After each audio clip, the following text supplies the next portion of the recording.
नमस्कार। मातृशक्ति और पितृशक्ति, पहले भी मैं संतोष शब्द पर बोल चुका हूँ, धैर्य पे भी बोल चुका हूँ कि इनसे क्या हमें सीखना चाहिए, ये इन शब्दों में क्या ताकत है।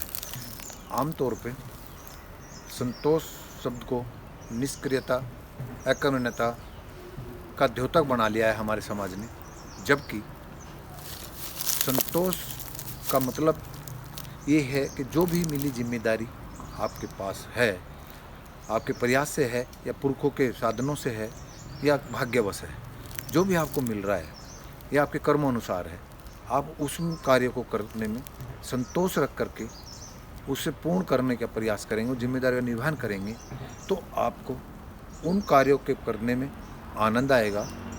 और नेचर जिसे कहते हैं, वो अविकार और अव्यक्त शक्ति जो हमारी कार्यशैली को देखती है, मनोस्थिति को देखती है, उस स्थिति के हिसाब से हमारा मार्गदर्शन सुगम करती रहती है। हम लोग ने ऐसी धारणा बना ली कि संतोष अकर्मण्यता है, और उसका मैं कई बार एग्जांपल देता हूँ। आज भी एक मेरे मतलब छोटे भाई हैं, पुलिस में अधिकारी हैं, उनसे कुछ बात हो रही थी कि संतोष तो फिर अगर आ गया तो व्यक्ति को वो तरक्की नहीं करेगा। मैंने उनको फिर बताने का प्रयास करा, मैं नहीं, संतोष में रह करके अपनी जिम्मेदारी को जो निर्वहन करता है वो सही डिसीजन लेता है। असंतोषी व्यक्ति सही डिसीजन नहीं लेता, वो दूसरे से तुलना करता है, अपने मिले हुए कार्य को मन से नहीं करेगा तो उसमें भी निपुणता नहीं आएगी और उसके विचलित दिमाग विचलित कार्य ही कराएगा। निपुणता न होने के कारण वो जीवन पर्यंत भागम भाग, अव्यवस्थित परिवार भी, समाज भी, जहाँ जहाँ उसका आगमन होगा, जहाँ भी उनकी वाइब्रेशन होगी, वो उस वातावरण को दूषित करेगा। तो मैंने उन्हें बताया, मैं कहा आप ऐसे समझ लीजिए, मैं पहले भी उदाहरण को दे चुका हूँ कि आपने अपने प्रयास से अपना, मैं कहता हूँ ना, स्वयं आकलन, स्वयं अध्याय, स्वयं का अध्ययन करके भाई हमने जो प्रयास किया, कई बार अपवाद हो जाता है कि हमारा दुर्भाग्य या भाग्य में नहीं कि हम जिस योग्यता के अनुरूप बने हैं वो योग्यता हमें उस योग्यता के अनुसार हमें कार्य नहीं मिल रहा है, तो हमें ये समझना चाहिए कि कुदरत ने या हमारे प्रारब्ध कर्मों ने या हमारे प्रयासों ने या समाज की परिस्थितियों ने हमें इस अवस्था में बांध रखा है। तो हमें इस अवस्था को फेस करते हुए संतोषप्रद रह करके अपने कार्य करेंगे तो देर सवेर उसका रास्ता निकल जाता है। तो मैंने बताया उनको कि भैया, जो सिपाही अगर नौकरी में आ जाता है, वो अगर दरोगा से, उसकी सुविधाओं से, उसके रुतबे से विचलित होगा तो वो अपनी जिम्मेदारी को निर्वहन नहीं करेगा। वो उसमें छटपटाट, जल्दी तरक्की, जल्दी उसके जैसे संसाधन जोड़ने का प्रयास करेगा और वो ऐसी मारामारी रहेगी, फिर वही बच्चों में आ जाती है उनके। तो यही संस्कार देते हैं। मैं जैसे बता रहा कि अगर परिस्थिति अवश्य, जैसे मैं हमारा अपने रूप नहीं है, मैं भी 12 साल से, काफ़ी साल से दंश झेल रहा हूँ कि लोग मुझे भी कहते हैं, लेकिन हर आदमी को ये सोचना चाहिए कि परिस्थिति वश जो हमें व्यवस्था मिली है उसमें छटपटाट रखेंगे, हम दूसरे को संतुष्ट करने का प्रयास करेंगे कि भाई हम समाज क्या कहेगा उनको हम दिखाएं। कुछ लोग ऐसे होते हैं कि उनका नॉर्मल जीवन चलता है, लेकिन वो समाज को दिखाने के लिए वो अपने ऐसे एसेट्स को, मतलब एसेट्स मान लीजिए, भौतिक साधनों को ऐसे करते हैं कि जिससे कि समाज को लगे कि ये भाई कुछ अच्छा करता है, जबकि सच्चाई ये होती है कि वो अंदर से खोखला। कल भी मैंने बोला था, जो व्यक्ति दिखावेबाजी करता है संसाधनों को प्रेजेंट करके समाज में, कैसे भी संसाधन हो, व्यापार में भी वो बड़ा करके दिखाने की कोशिश करता है, तो वो कहीं ना कहीं खोखला है और उसके देर सवेर पर छक्के उड़ जाते हैं, जब चील के पंख उड़ जाते हैं, ऐसे ही। तो मेरा तात्पर्य ये था कि भैया आप संतुष्ट रहकर, अगर सिपाही अपनी जिम्मेदारी, सब इंस्पेक्टर अपनी जिम्मेदारी निभा रहा है, वो अपने से ऊपर को नहीं देख रहा, वो देख तो रहा है। उनको ये सोचना चाहिए कि अगर हम उस कार्य करें और हमें ऐसी अवस्था मिले, वो जिम्मेदारी मिले, तो हम उसे निर्वहन करने का मुझे भी अवसर देना प्रभु। लेकिन अगर आप नहीं कर पा रहे हैं या आपको ऐसा साधन या इतनी अपॉर्चुनिटी नहीं है, तो आप अपनी संतानों में लगाइए ये ध्यान, अपने आसपास के योग्य बच्चों को लगाइए, अपने गांव के, क्षेत्र के, मोहल्ले के। मैं बार बार बोलता हूँ कि ये मत सोचिए कि जहाँ हम पहुँच गए वहाँ दूसरा ना पहुँचे। ये द्वेष भाव ही हमें अपराध की जननी है, घृणा की जननी है।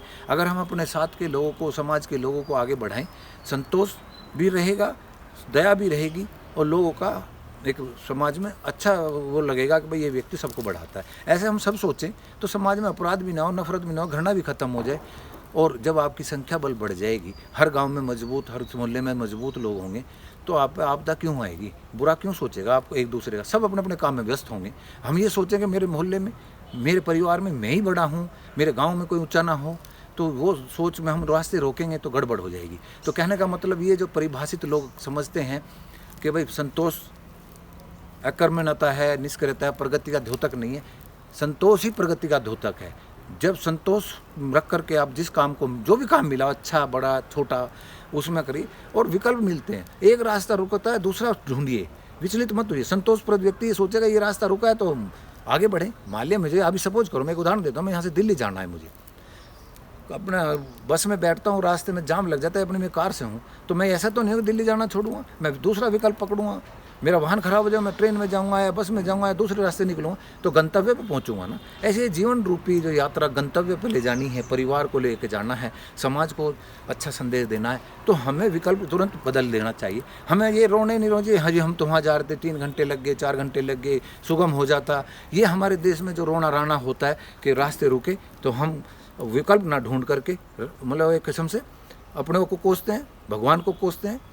और जबकि हमें ये सोचना है, ऐसी अवस्था विपरीत परिस्थितियों में जो सही डिसीजन ले वही व्यक्ति सफल होते हैं। ये मत मान लेना कि मापदंड के आर्थिक समृद्धि हो, संसाधनों की समृद्धि हो, नहीं। आप अगर सफल हैं, आपके बच्चे, आपका परिवार संतुष्टि से संतोषप्रद होकर के अपने आने वाले भविष्य के लिए शिक्षा, दीक्षा, स्वास्थ्य पर ध्यान दे रहा है, तो आप एक अच्छे सफल घर के नेतृत्वकर्ता भी हैं और आपका परिवार सफल है। तो मैं यही बोलता हूँ, संतोष में रह करके काम करिए, असंतोषी मत बनिए और दूसरे तुलना मत करिए। तुरंत असंतोषी व्यक्ति, मेरा अपना अनुभव है, मैंने बहुत दंश झेला है। कोई कहता है कि कुआं में मेंढक गिर गया झेरे में तो यार को तो वहीं मजा, ये ऐसे ऐसे शब्द मैंने भी सुने अपने लिए। लेकिन नहीं, हमारा गंतव्य हमारी आने वाली नस्लें हैं, उन नस्लों को हम सही दिशा दे दें तो हम सफल हैं। भौतिक संसाधन, समाज के लिए कार्य दिखने वाले लोग अगर हम नहीं कर पा रहे हैं, तो आप अपने टारगेट को संतोष रखें। प्रभु की कृपा को ऐसी मानिए, उसका दृष्टि हम पे भी इतनी ही है, लेकिन देर सवेर आएगी। आप पे नहीं आ रही, आपकी संतान पे आ रही है ना, उस पर टारगेट करिए। समाज को बढ़ाने का टारगेट रखिए। अपने जैसे जो छटपटाट के लोग हैं उनको मार्गदर्शन दीजिए, और जो दिखावे के लोग हैं उनको भी बताइए। इसलिए कहते हैं सच्चा शुभचिंतक वो है जो मुंह पे कहने का, उसकी कमियों को बताने का, उसकी गलतियों को बताने का साहस रखता हो, वो आपका सच्चा शुभचिंतक है। इसलिए मेरे भाव को समझना, इन शब्दों के साथ मैं अपनी वाणी को विराम देता हूँ। नमस्कार।